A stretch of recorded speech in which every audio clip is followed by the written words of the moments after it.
Assalamualaikum warahmatullahi wabarakatuh. A'udzubillahi minasyaitonirrajim. Bismillahirrahmanirrahim. Alhamdulillahirabbil alamin. Asyhadu an la ilaha illallah wahdahu la syarika la wa asyhadu anna sayyidana Muhammadan abduhu wa rasuluh. Allahumma shalli wa sallim wa barik wa karrim wa syarrif ala habibina wa syafi'ina Sayyidina wa maulana Muhammad wa ala alihi wa ashabihi ajma'in, amma ba'd. Bapak-bapak, para jemaah sekalian, alhamdulillah segala puji hanya bagi Allah. Syukur kita malam hari ini setelah tadi kita baca Yasin sama-sama. Mungkin ba'da maghrib tadi sudah baca surah Kahfi. Baca tadi? Alhamdulillah, Kahfi sudah, Yasin sudah. Sudah dapat galau kan? Dapat gale. Al-Muluk, Ar-Rahman, Al-Waqi'ah. Dari Ar-Rahman, Al-Waqi'ah, Al-Muluk, kemudian Al-Insan. Baca gale. Ad-Dukhan. Salawat dan salam sama-sama kita aturkan pada junjungan kita baginda Nabi Muhammad sallallahu alaihi wasallam. Alhamdulillah malam hari ini penuh dengan berkah. Sudahlah berkah ya. Kantong putih ini empek-empek di depan itu juga berapa wadah itu. Tampaknya banyaklah makanan daripada uangnya ini. Baik Bapak-bapak, meneruskan sedikit taklim kita malam hari ini. Saya ingin mengajak kita sama-sama sedikit saja sekedar introspeksi untuk diri kita masing-masing. Karena kemarin kita tidak memperingati Isra dan Mi'raj, karena mungkin energinya agak terkuras. Di bulan Februari 2 kali kita mengadakan tabligh, jadi untuk Isra dan Mi'raj ini terlewatkan mungkin. Sebenarnya bukan terlewatkan, memang modal itu agak tipis. Supaya kita tidak kehilangan momentum itu, saya ingin mengajak kita sama-sama sedikit merefresh saja sejarah atau bagian kecil dari kisah Isra dan Mi'raj Rasulullah SAW, yang mungkin itu bisa menjadi renungan kita sama-sama. Bapak-bapak mungkin hafal di surah Al-Qiyamah itu Allah Subhanahu wa taala, bahasa kasarnya barangkali, menegur Rasulullah sallallahu alaihi wasallam dalam ayat yang ke-6 kalau tidak salah. Bapak bisa buka di surah Al-Insan itu. Ayat ke-6 Allah berfirman, la tuharrik bihi lisanaka lita'jala bih. Inna 'alaina jam'ahu wa qur'ana fa idza qara'nahu fattabi' qur'ana thumma inna 'alaina bayana. Itu firman Allah Subhanahu wa taala.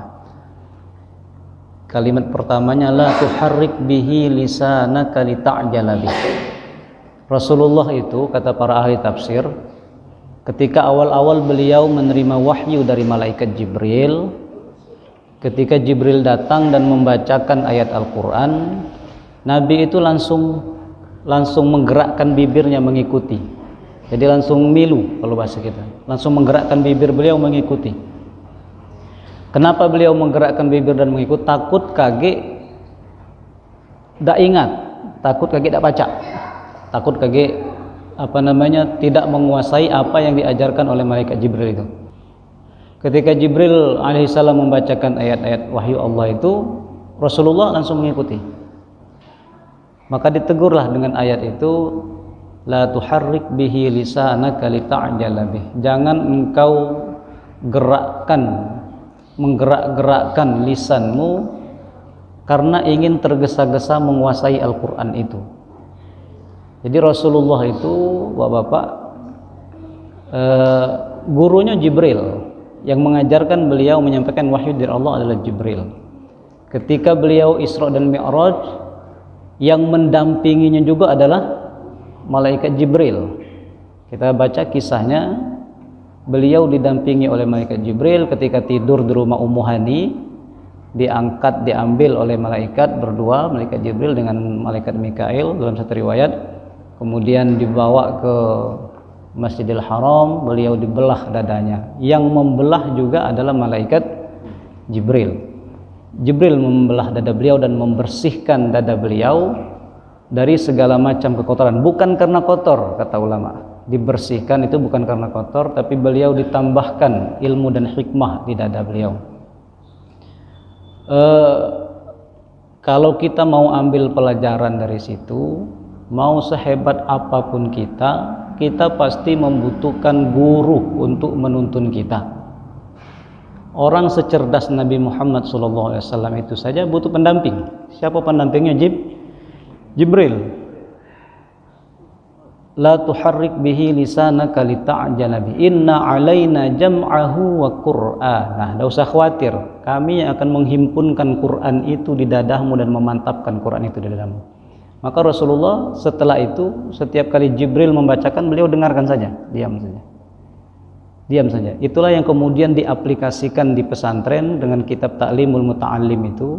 Kalau orang mau belajar dan ingin mendapatkan ilmu, salah satu syaratnya adalah simak, istima'. Ketika gurunya membacakan, maka dia mesti diam. Kalau dia ketika orang membacakan dia bicara, maka kecil kemungkinan dia akan mendapatkan ilmu dan hikmah dari apa yang disampaikan. Kalau di pesantren itu ada kitabnya, Ta'limul Muta'allim. Nah, kita kadang-kadang karena ingin cepat atau karena merasa sudah pernah mendengar. Jadi Rasulullah SAW saja didampingi oleh seorang guru, dan kita seharusnya dan memang sudah semestinya seperti itu. Ketika kita mengikuti sebuah kajian misalnya, entah dimanapun itu, maka pertama kita simak sebaik-baiknya apa yang disampaikan oleh orang tersebut. Mungkin saja kita sudah pernah mendengarkan itu, mungkin sudah pernah, tetapi pengalaman banyak orang, setiap yang diajarkan apalagi yang terkait dengan Al-Quran itu mesti ada sesuatu yang baru yang kita dapatkan dalam setiap pengajaran yang kita dengarkan. Mesti itu. Nak secerdas apapun kita, itu mesti diulang-ulang. Ulama-ulama itu biasanya kalau membaca kitab itu bisa berpuluh-puluh kali dia membacanya, bukan karena tidak paham, supaya itu bisa dibenamkan di alam bawah sadar. Jadi dia membaca kitab, misalnya baca Bulughul Maram atau baca kitab fikih Fathul Qorib, itu di pesantren itu hampir tiap tahun dikhatamkan itu. Jadi kalau mondoknya 5 tahun mungkin 5 kali paling tidak khatam dia. Ngaji Sahih Muslim misalnya, setiap tahun mungkin dihatamkan. Artinya berapa tahun dia mondok, berapa kali juga dia khatam. Bukan karena tak bisa, tapi karena ingin memendamkan itu di alam bawah sadar gitu. Maka ketika berjumpa dengan sesuatu yang terkait dengan itu, tanpa kita gali, itu sudah muncul sendiri pikiran tentang itu. Tanpa kita panggil memori itu, dia akan datang dengan sendirinya. Hal seperti itu penting, karena ada sebagian orang yang karena merasa sudah beberapa kali mengikuti pengajian, rasanya akulah pacak yang itu. Padahal itu rasanya dia baik.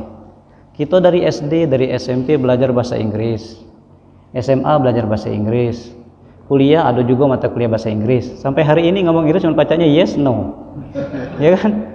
Bahasa Inggris cuma itu, tidak mikir, tidak, itu kebiasaan, tidak ada mikir, bacanya cuma itu baik. Maka tak mungkin kita bisa Al-Quran, tak mungkin kita bisa banyak menguasai ilmu-ilmu agama itu kalau tidak sering kita mendengarkan, kalau kita tidak sabar untuk mendengarkan. Jadi la tuharrik bihi lisanaka lita'jala bih. Jangan tergesa-gesa. Sama bapak-bapak mungkin punya program untuk menghafalkan beberapa ayat, beberapa surah dari Al-Quran. Jangan tergesa-gesa. Karena tergesa-gesa itu akan membuat kita salah, terjebak dalam bacaan yang tidak tepat. Jadi usahakan dibaca dengan tartil, supaya tidak lah sudah tartil lah diulang-ulang pun masih sering lupa. Kadang-kadang itu bukan karena faktor kita tidak ingat, tetapi karena ada kesalahan batin yang terlintas di kita.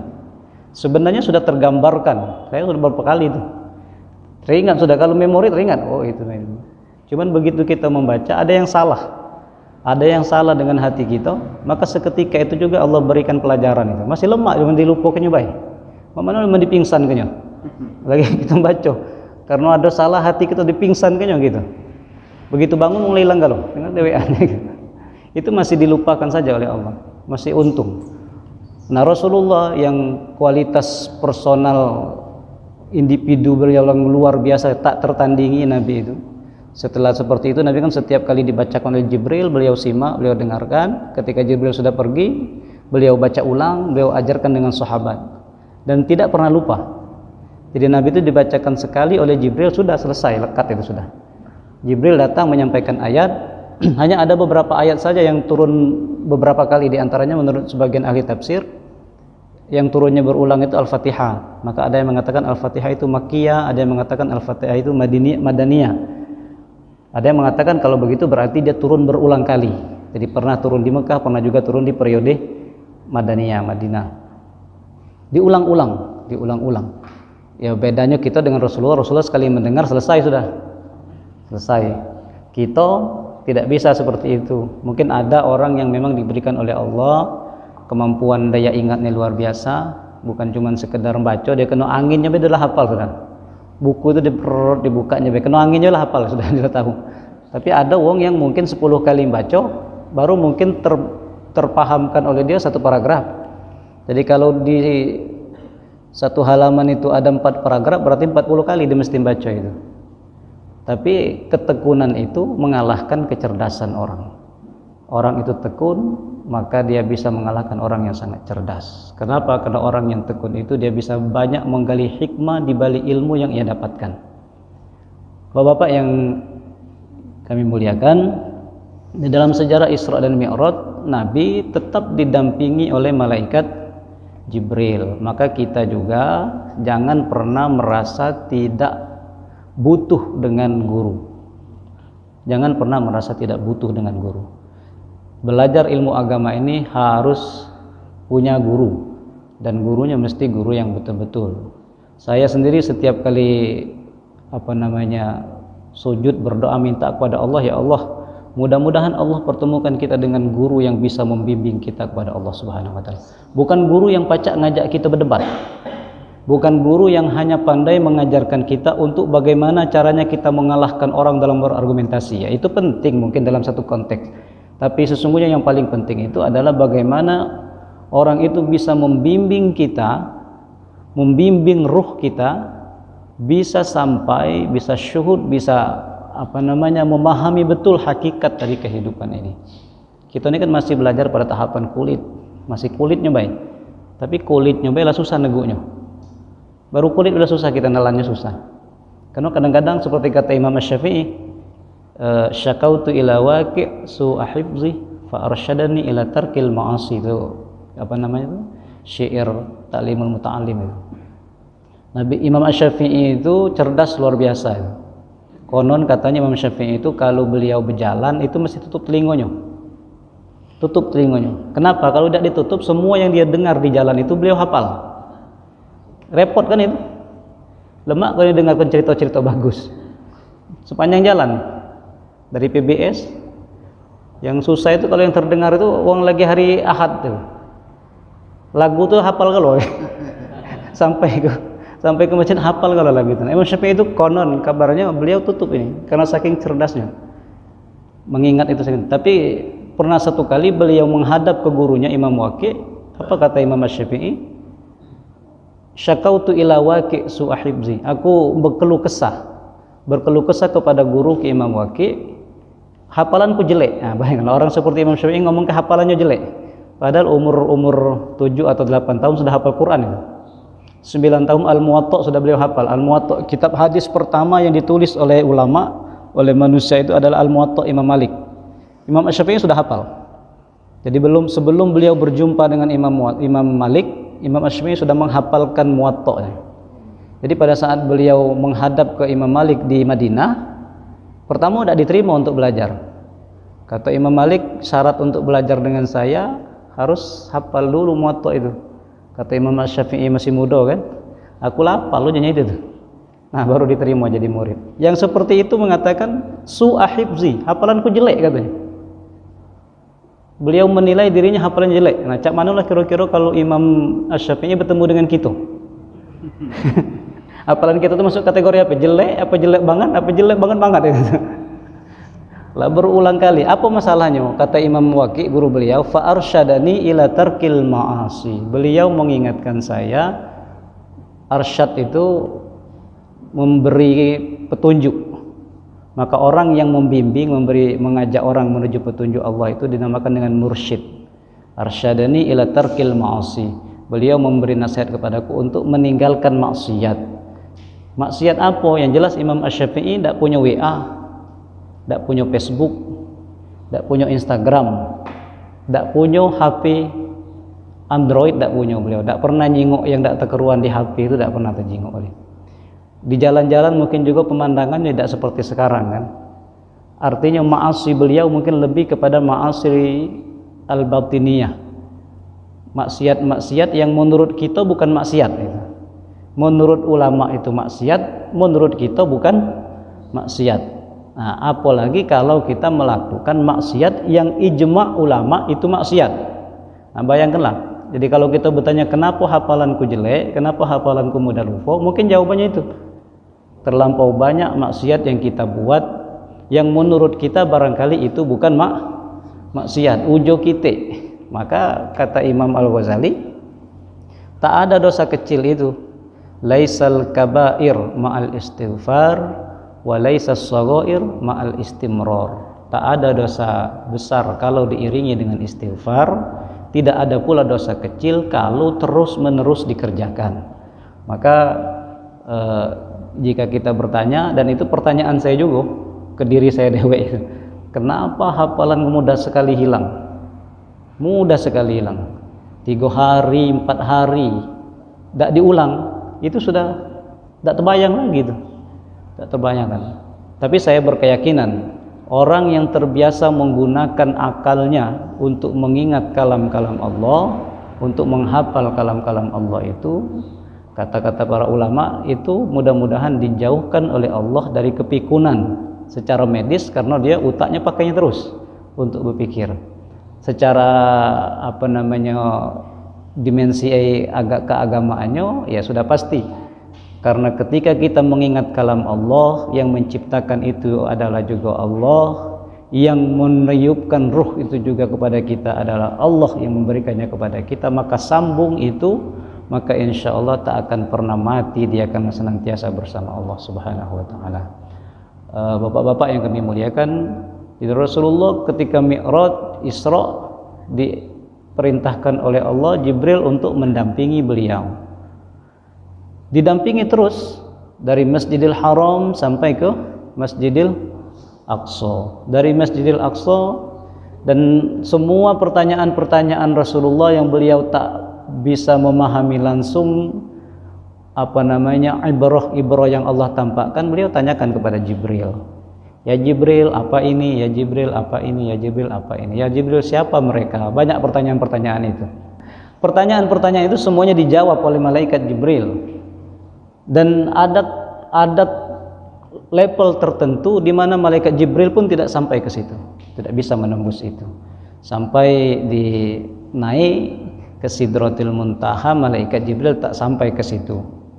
Tapi Rasulullah sampai ke situ, beliau sampai naik, kata para ulama, sampai ke tempat yang bernama Mustawa. Nah, sekarang ada orang mengatakan itu bukti bahwa Tuhan ada di langit. Kenapa? Karena Nabi Mi'rajnya ke langit. Kalau begitu cara kita berpikir, berarti Tuhannya Nabi Musa ada di pucuk gunung. Kenapa? Karena Nabi Musa disuruh naik gunung. Tidak. Dalam pemahaman Ahlus Sunnah wal Jamaah, sekalipun Rasulullah naik ke atas, itu atas hakiki itu. Jadi bukan menunjukkan bahwa Allah itu bertempat. Tidak menunjukkan Allah itu bertempat. Ayat Al-Quran, Tsummastawa ilas sama ar-Rahmanu alal arsyistawa. Ayat-ayat itu dipahami istiwa di atas aras, istiwa di sama itu artinya menunjukkan keagungan dan ketinggian Allah. Karena langit, aras itu adalah makhluk. Allah tidak mungkin bertempat pada makhluk. Sampai situ baik mikirnya, jangan diliwatkan lagi. Pening kepala kamu. Jadi Rasulullah memang naik ke atas, menembus langit ketujuh sampai ke Arash, sampai ke Sidratil Muntaha. Kata Jibril, kalau aku masuk mendampingi engkau ya Rasulullah, aku akan hangus. Aku akan hangus, aku akan hilang. Padahal Jibril itu bukannya kecil Jibril. Ketika ditampakkan kepada Rasulullah, waktu pertama Nabi menerima wahyu, pingsan langsung Nabi nyengoknya. Ditampakkan dalam bentuk aslinya. Sayap Jibril itu ada 7 pasang. Satu pasang itu kalau dikepakkan itu bisa menutupi langit. Sepasang itu baik. Kira-kira kita nyunguk yang berdiri itu pingsan, langsung semaput, pacaran aja berangkat. Rasulullah yang kedua, Rasulullah melihat aslinya Jibril itu ketika beliau Isra dan Mi'raj tadi. Di samping Arash, nah beliau malaikat Jibril menampakkan wujud aslinya. Tapi itu sulit terpahami oleh kita kalau kita tidak mengenal dimensi-dimensi lain dari kehidupan ini. Maka dalam Al-Quran yang kita baca terus tapi mungkin tak terenungkan oleh kita, Alhamdulillahi Rabbil Alamin. Kalimat alamin itu jamak atau mufrad? Kalimat alamin itu jamak, kalau bahasa Inggrisnya plural itu, bukan singular. Bentuknya jamak. Jamak dalam bahasa Arab itu lebih dari 2, 3 ke atas, itu namanya jamak. Maka Rabbil Alamin, Tuhannya sekalian alam, bukan alam kita saja, bukan alam alam nyata kita, alam manusia saja, bukan. Tuhannya alamnya para malaikat, alamnya para jin, alamnya para ruh. Dan itu sulit kita nak memahami itu kalau kita tidak mencoba untuk mengasah diri kita. Dan mengasahnya itu tidak pakai batu pengasah, harus berjumpa dengan orang yang memang pandai mengasah itu. Maka yang mendampingi Rasulullah adalah Jibril yang mengerti betul tentang dimensi-dimensi alam ini karena diajarkan oleh Allah Subhanahu wa taala. Dari situ tampak bagi kita ada posisi di mana Rasulullah itu derajatnya jauh melebihi ketinggian derajatnya malaikat Jibril alaihissalam. Tinggi. Jibril berhenti, Nabi masih terus dan berjumpa dengan Allah. Menerima perintah solat itu tanpa perantara, langsung dapat perintah solat itu, langsung diperintahkan oleh Allah. 50 apa itu? 50 waktu, bukan 50 rakaat, 50 waktu. Nah, kita berhutang jasa kepada Nabi Musa alaihissalam itu. Kalau bukan karena Nabi Musa, 50 dulu lah kita. Nabi Musa ini orang cerdas kan? Karena beliau pernah berdoa, ya Allah, beliau melihat, karena nabi-nabi itu biasanya kasyaf, dia bisa melihat. Dia melihat uang yang masuk surga pertama itu bukan umat dia, umat yang banyak dan umat dari nabi akhir zaman. Beliau berdoa, ya Allah, jadikan aku nabinya mereka akhir zaman itu. Kata Allah, tidak baca, kau nabinya Bani Israel, itu ada nabinya Dewi. Kalau itu kata Nabi Musa, jadikan aku umat nabi akhir zaman itu. Tidak baca pula. Tidak diterima juga oleh Allah permintaan Nabi Musa untuk menjadi umatnya Nabi akhir zaman itu. Kenapa? Karena Nabi akhir zaman ini yang pertama bakal masuk surga. Jadi kita ini walaupun kecil-kecil belakangan datang, tidak akan masuk surga semua umat Nabi-Nabi sebelum umat Nabi Muhammad masuk surga. Jadi walaupun kita datang belakangan, antrinya dulu. Nah, ini beda dengan di SPBU kan. Datang kenian, antri kenian, tidak baca. Naftar haji, datang kenian, antri belakang. Kalau dalam urusan masuk surga, sebelum umat Nabi Muhammad masuk, umat yang lain-lain mesti harus transit dulu, nunggu dulu sampai kita masuk. Nah, cuma tidak tahu mau kita dicuci dulu, apa dia langsung masuk, apa dia masih nunggu kita bersih dulu dicuci, tidak tahu itu. Tak dibahas oleh ulama itu. Berhutang jasa kita dengan Nabi Musa alaihissalam. Turun beliau, ditanya Nabi Musa, "Nama ule kau dari pucuk?" Karena tidak ada nabi yang pernah sampai ke situ. Tidak ada nabi yang pernah sampai ke derajat itu. Nabi Adam tidak sampai ke situ. Semua nabi-nabi tidak ada yang sampai, kecuali Nabi Muhammad SAW. Maka beruntung kita, tidak minta, tidak apa, kita jadi umatnya Nabi Muhammad. Kalau kita memahami itu dalam buku-buku ulama-ulama tasawuf itu ada istilah Nur Muhammad. Itulah yang sering kita ceritakan pada perayaan Maulid Nabi itu. Nabi Adam itu pun kalau bukan karena Nabi Muhammad maka engkau tak akan pernah kuciptakan, kata laula Muhammad ya Adam ma khalaqtuka, kalau bukan karena Muhammad ma khalaqtuka, engkau tak akan kuciptakan. Jadi nabi yang pertama itu Nabi Muhammad, tapi nabi yang dilahirkan pertama Nabi Adam, dalam jasmani seperti kita itu Nabi Adam, tapi yang ruhnya sudah menjadi nabi yang pertama adalah Nabi Muhammad. Itulah sumber kehidupan, maka bersyukur kita. Tapi sekali lagi pelajarannya, Nabi Muhammad yang semulia itu pun tetap dibimbing, diajarkan oleh Allah kepada kita melalui itu bahwa kita juga perlu pembimbing. Ada Jibril mendampinginya. Kemudian dari Haram ke Aqsa ada kendaraan juga yang ia pakai, buraq namanya. Buraq itu bahasa Arab. Buraq itu bukan burung. Buraq itu artinya kilat, dari kata-kata barkun. Barkun itu kilat. Kenapa disebut barkun? Karena dia punya kecepatan yang kecepatan itu sulit untuk diukur di zaman itu, seperti kilat cepatnya. Nah, orang ilmu fisika sekarang mengatakan kecepatan itu kecepatan cahaya. Tetapi kecepatan cahaya itu kalau dihitung oleh orang-orang ahli fisika, mungkin bapak-bapak ada yang lebih paham dengan ilmu fisika, itu tidak akan tembus itu. Tidak akan tembus. Jangankan mau sampai ke langit ketiga, keempat dan seterusnya itu, menembus galaksi Bima Sakti ini saja belum balik Nabi itu. Kalau kecepatannya kecepatan cahaya, karena butuh ratusan ribuan tahun untuk menembus sampai ke sudut terjauh yang sudah terjamah, sudah terpantau oleh manusia. Apalagi kalau bahasa Al-Qur'an kan sab'u samawat, tujuh langit. Yang kita jingok, yang didapati oleh orang sekarang itu baru batas galaksi Bima Sakti katonyo, udah pahamnya itu. Baru di situ baik. Belum yang lain-lain, belum tembus itu. Nah, Rasulullah menembus dan melewati itu. Itulah yang mungkin sampai hari ini diajarkan oleh ulama-ulama kita, yang kita pakai dalam konteks itu karena kemampuan ilmiah kita belum sampai ke sana, maka pakailah akal iman. Jangan pakai akal rasio, karena akan berkata bahwa Rasulullah itu dusta, seperti kata-kata orang-orang kafir Quraisy pada masa itu. Ketika Nabi cerita kan teriak-teriak mereka, lah gilo jadi.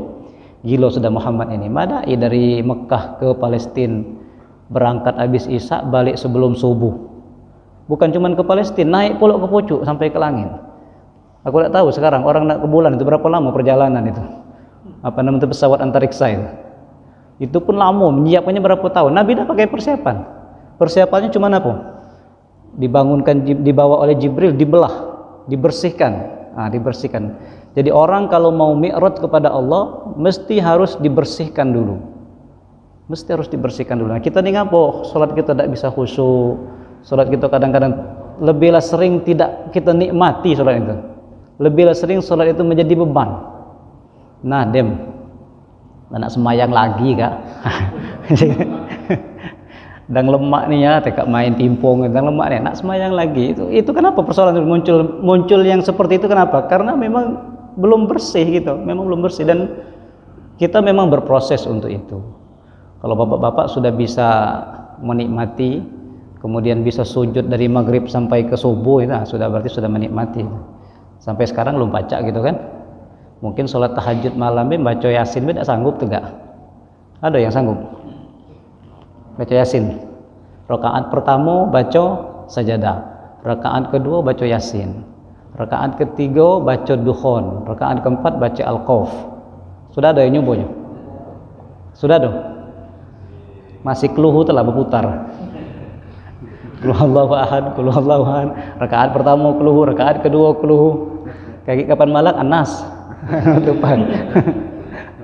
Cobalah bapak-bapak yang sudah hafal juz 30 itu tidak apa-apa dibaca. Kan sholat dewean juga. Kalau kita jadi imam jangan. Kaki makmumnya berutuk. Kalau kita sholat dewean, mana yang hafal bacalah sih. Hafal al-waqi'ah cak Eko kan? Selesaikan al-waqi'ah itu sampai ke ujung itu. Selesaikan. Satu rakaat al-waqi'ah ar-Rahman, rakaat kedua al-waqi'ah. Selesaikan. Apa paling-paling Rasulullah itu cak mana sholatnya, kata Ibunda Aisyah ketika ditanya cak mano solatnya Nabi itu, cak mano bagusnya solat Nabi itu, aku tak pacak nyeritokin kata Ibunda Aisyah. Yang jelas kaki Rasulullah itu sampai pecah, bukan pecah oleh karena lega, pecah karena lama tegak berdiri. Jadi sholat malam itu yang baik, yang paling bagus itu adalah lama berdiri. Lama berdirinya. Lama berdirinya karena lama baca ayatnya. Maka kita sering dengar cerita ulama-ulama itu di bulan Ramadan dia bisa khatam 2 kali di sholat tahajudnya. Khatam di sholat tahajud. Kita jangankan sholat tahajud, khatam mace sambil duduk itu beda khatam-khatam. Mungkin ada yang khatam sekali, tapi yang khatam 2 kali semalam rasaku udah kate kalau. Sayyidina Utsman itu 2 kali semalam 2 kali khatam. Bayangkan betapa cerdasnya otaknya itu, betapa cerdas spiritualnya cepat. Tidak terikuti kalau kita tak terikuti. Kita ngikuti orang yang hafiz Quran saja membaca, kalau kita tidak hafal juga tak terikuti oleh kita, apalagi orang seperti itu. 2 kali khatam dalam sholat. Jadi bapak-bapak kaum muslimin rahimakumullah, mudah-mudahan Allah memberikan kita kemampuan untuk terus memperbaiki kualitas diri kita. Yang penting tadi jangan pernah kita merasa bahwa kita sudah mencapai titik puncak. Tak kati, tidak ada orang yang mencapai titik puncak itu, tidak ada. Orang yang mencapai titik puncak tertinggi itu ya Nabi Muhammad SAW, dan beliau selalu ajarkan kepada kita untuk terus berproses. Jadi kalau kita belajar Al-Quran jangan pernah berhenti, jangan mentang-mentang lah pacak jadi imam deh menjadi lagu kalau imam di Baitul Izzah tuh baju lagi itulah sombong namanya. Boleh itu, baru disuruh jadi imam, disuruh jadi pemimpin doa, dalam merasa pecah kiai lah itu sudah tak pacak lagi diperintah. Nah itu tidak boleh. Rasulullah itu ketika perang yang gali parit itu, perang Khandaq itu, ketika perang Khandaq itu Nabi memegang alat untuk menggali parit itu, ngikatkan jubahnya sampai ke atas sampai terlihat kulit beliau sampai terlihat. Itu menunjukkan bahwa Nabi itu kalau pakai jubah pakai celana. Nabi tak pernah pakai celana kalau tanpa jubah. Jadi kalau nak milu sunnah Rasul bukan pakai celana cingkrang, kalau ini celana cingkrang cuma ikat libok pulak di bawahnya. Saya kadang heran dengan kalian. Tidak apa-apa, silakan mau pakai cingkrang ya silakan, karena memang ada yang mengatakan itu adalah bagian dari kesunahan. Silakan. Tapi pelajari betul. Kalau dia lebar di sininya lebar sebesar ini, ketika kita tarik ke bawah ini kan mesti kelihatan lututnya. Sementara dalam mazhab Imam Asy-Syafi'i, lutut ini termasuk kategori aurat. Nah, Rasulullah tidak pernah mencontohkan pakai celana, itu tidak pernah. Nabi pakai jubah. Jadi ketika menggali Khandaq, idenya Salman Al-Farisi itu, beliau angkat. Kalau beliau tidak pakai celana, kan terbuka aurat. Artinya Nabi pakai celana tidak kira-kira? Ya pakai celana, artinya Nabi tidak pernah pakai celana baik tanpa pakai jubah. Nabi berjubah tapi dalamnya ada celana. Nabi bercelana di luarnya ada jubah. Jadi jangan merasa aku kaklah pengikuti sunnah. Apa sunnahnya? Pakai celana cingkrang, pakai baju kaos oblong. Kadang kita bingung juga nyinguk ini. Bukan kita menyalahkan, tidak. Secara fikih sah, pasti sah. Karena sudah tertutup auratnya. Bahkan bapak-bapak pakai celana jojon pun sah. Tidak usah berbaju. Naikkan ke pucuk pusat, bawahnya sampai ke setengah betis ini, pakai sholat. Lajulah besok Jumat praktekkan. Praktekkan. Kenapa sah? Tidak sah itu. Kalau ada yang mengatakan tidak sah, itu berarti dia tidak belajar fikih itu. Pasti sah. Tinggal layak apa tidak. Masjid Baitul Izzah isu makai bercelana jojon galau gitu besok. Teko khotibnya pakai celana jojon, kira-kira viral itu. Orang tidak bisa mengatakan itu aliran sesat karena secara fikih sah. Tetapi paling-paling kata orang aliran wong gilo kata gitu. Tidak sesat tapi gilo katanya. Ya tidak salah pakai kaos oblong, dia pakai ini. Secara fikih sah. Tetapi layak atau tidak, kecuali kalau kita dalam safar, misalnya kita lagi berjalan, lagi entah kemana, maka apapun pakaian yang kita pakai syarat sucinya yang kita kedepankan. Jangan ndak sholat gara-gara baju. Ngapa ndak sholat? Dak lemak aku pakai baju kaos. Nah kalau udang berjalan, sholat. Jangan jadi alasan. Dak lemak pakai baju kaos oblong. Tapi kalau lagi kondisi normal di komplek kita dewe, di rumah kita dewe, dalam kondisi yang bisa pakai pakaian yang bagus, kok tiba-tiba pakai celana kaos oblong, sholat berpeci, dak rambut ke sini. Ini kan banyak ya. Yang rambut panjang nutup-nutup ke depan itu. Kapan Nabi sholat? Aku timbul nyingok ini cak apa lah pula budak ini, cak koper boy itu kan. Sambil sholat gini. Itulah ulama-ulama kita cerdas dulu itu. Disuruhnya kita pakai peci, bukan karena ini syarat sah sholat. Tidak pakai peci pun sah. Cuman kenapa kita pakai peci? Karena dalam mazhab Imam Asy-Syafi'i, jidat ini adalah organ sujud yang tidak boleh tertutupi. Jadi tertutupi oleh rambut saja, menurut ulama-ulama yang ketat itu tidak sah. Maka dia pakai peci dengan apa? Supaya rambutnya tidak keluar. Apalagi kalau yang pakai sengaran Jet Li, sengaran yang dulu tenar itu yang Andy Lau. Hafalnya Anda. Galak nontonnya kan? Sama baik, hafal juga aku dulu. Lupa baik aku namanya. Jadi ketika sujud ini menutupi jidat. Maka itu mempengaruhi sholatnya. Maka disuruhlah pakai peci. Ini sekarang tidak. Ya mungkin kita maklum bahwa mereka anak-anak milenial. Tetapi alangkah baiknya kalau yang terkait dengan adab dan etika itu kita kedepankan. Nak ngadap bupati baik, kalau kira-kira kita pakai kaos oblong, bupati di ruangan bupati itu kita ke situ pakai kaos oblong, disuruh tak kira-kira oleh protokol? Kecuali kalau kita sudah terkenal jadi artis mungkin yang disuruhnya kan. Artis bukan, mau tak tahu pakai kaos oblong, nak ngapa kau nak ada bupati? Baliklah dulu kata besibu kau. Pakai baju ganti baju. Itu menghadap manusia yang hanya diberikan amanah, yang tidak perlu lama kan 5 tahun atau 10 tahun. Itu sudah seperti itu. Menghadap pencipta alam kita sekena-kena baik dengan alasan tidak apa-apa ini kan sudah sah. Ya memang sah tadi pakai celana jojon pun sah. Tapi tidak pantas. Barangkali itu Bapak-bapak, mudah-mudahan yang bisa kita lakukan yang terbaik, kita lakukan yang terbaik. Jangan berhenti untuk belajar, banyak-banyak baca sholawat, berapa banyak, sebanyak yang bisa Bapak-bapak nikmati. Kalau berzikir, ya mungkin aku juga tidak perlu banyak berzikir itu. Kapan teringat baca, sholawat juga sama. Kalau kita dewean baca. Kalau sudah bisa kita meresapi atau kita sudah bisa meneteskan air mata karena rindu dengan Rasulullah, artinya Allah sudah mulai memercikkan ke dalam kita nur, percikan cahaya dari Allah Subhanahu wa taala. Kalau kita selawatan dan masih sebatas lidah baik, tidak ternikmati, tidak ada sejuknya di hati kita, maka tambah lagi banyak. Mungkin kalau dia 100 masih belum, tambah 200 belum, tambah 300, terus sampai kita merasainya. Rugi kita kalau tidak pernah merasakan kenikmatan dari ibadah. Rugi kalau kita belum bisa menikmati bagian-bagian dari ibadah itu, amal-amal soleh itu, kita akan menjadi orang yang rugi. Karena kesempatan itu tidak akan datang kecuali kalau ruh masih ada di dalam jasad kita. Kalau lah mati, lah tahu galawang.